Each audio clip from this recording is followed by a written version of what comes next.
नमस्कार। अब हम बात करेंगे किंडरगार्टन शिक्षण विधि के बारे में। तो हमने बहुत ही ये फेमस वर्ड है, बहुत जगह सुना है, कई स्कूलों में किंडरगार्टन्स हैं, बहुत सारे स्कूलों के नाम के आगे जुड़ा हुआ है, या आप कह सकते हैं कि जो हमारा नर्सरी है सिस्टम इसी पे बेस्ड है। लेकिन इसका बेस क्या है, कहाँ से आया, क्या मूल सिद्धांत है, इसकी आज हम चर्चा करेंगे। तो किंडरगार्टन वर्ड जो है फ्रोबेल का दिया हुआ है, आप जानते ही हैं। तो इन्होंने क्या बोला कि बच्चा क्या है, बच्चा एक पौधे के तरह है, शिक्षक एक माली है, और जो विद्यालय है वो एक गार्डन की तरह है। ठीक है, बाल उद्यान आप कह सकते हैं इसको। तो ये जो सिस्टम है, मतलब आप किसी को जबरदस्ती खींच के बड़ा नहीं करते, आप उसको पोषण देते हो, वो अपनी ग्रोथ से बढ़ता है। तो ऐसा माहौल जो है वो किंडरगार्टन कहा जाता है। अगर आपको डेफिनेशन देखनी तो आप डेफिनेशन भी देख सकते हैं एग्जैक्टली जो कहा है। बट बेस क्या है इसका, हमको यही समझना है कि जो मूल इसमें क्या कहा गया है कि जो ये पद्धति है किस प्रकार से चलती है। तो इसको हम कह सकते हैं, इसमें एकता का सिद्धांत होता है, खेल खेल में सीखना होता है, स्व क्रिया से सीखना होता है, साथ ही साथ सामाजिकता जो है इसमें बहुत ही कूट कूट कर भरी होती है। ये छोटे बच्चों के लिए है, आप जानते हैं। लगभग 8 वर्ष के बच्चों के तक के लिए भी माना जाता है। कई सिद्धांत अलग अलग बातें कहते हैं, लेकिन जो टर्म है यहाँ कहा गया है, क्या इसके स्टेप है। तो इसमें एक टर्म आता है जो कह सकते हैं कि कीवर्ड है इस विधि का, उपहार।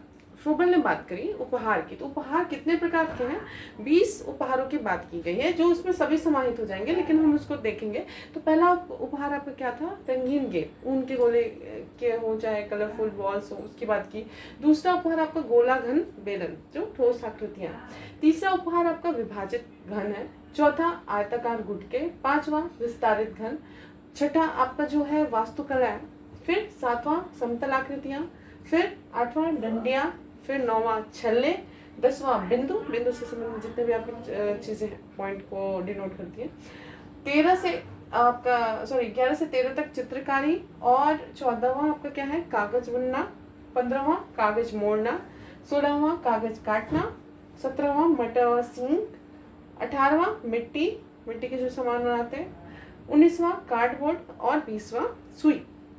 इनका उद्देश्य क्या है, उपहार जो है, जैसे हमने बात की कि ऊन की गेंद हो, लकड़ी हो, ईंट हो, पट्टी हो, इससे बच्चा रंग, आकार, वजन, इन सब चीज़ों की उसको अनुभव करके सीखता है। ठीक है, संख्या गिनना सीखता है। तो ये सारी चीज़ें उसकी बेसिक आपकी तैयार हो जाती है। फिर बात की गई व्यापार या क्रियाएं, इन्होंने जो बात कही इसमें क्या था, यही जो आपका फिर 6 तक आपका यहाँ पर था। उसके बाद आपके जो जैसे जैसे बच्चा बड़ा होता है आप बढ़ाते चले जाते हैं। इसमें ऑरिगेमी मतलब कागज के आकृतियां बनाना, मिट्टी की आकृतियां बनाना, बुनाई, चित्रकारी, ये सारी चीजें आती है। इसमें क्या होता है, फाइन मोटर स्किल बच्चे की डेवलप होती है। ठीक है, फिर गीत और खेल के माध्यम से सिखाना है यहाँ पे। तो इसमें मदर प्ले, नर्सरी सॉन्ग्स, ये सारी चीज़ें। इसमें गतिविधि और जो बच्चों को हाव भाव के साथ सिखाना है, भाषा का विकास इसमें महत्वपूर्ण है। आधुनिक अगर किंडरगार्टन देखे जाए तो ये इसमें जो समाहित किया गया जो टर्म है वो है आपका सेंसरी प्ले, मतलब आपका इंद्रियों के, जो हमारी इंद्रियां उनका अनुभव करे बच्चा, उनसे ज्ञान का अर्जन करे।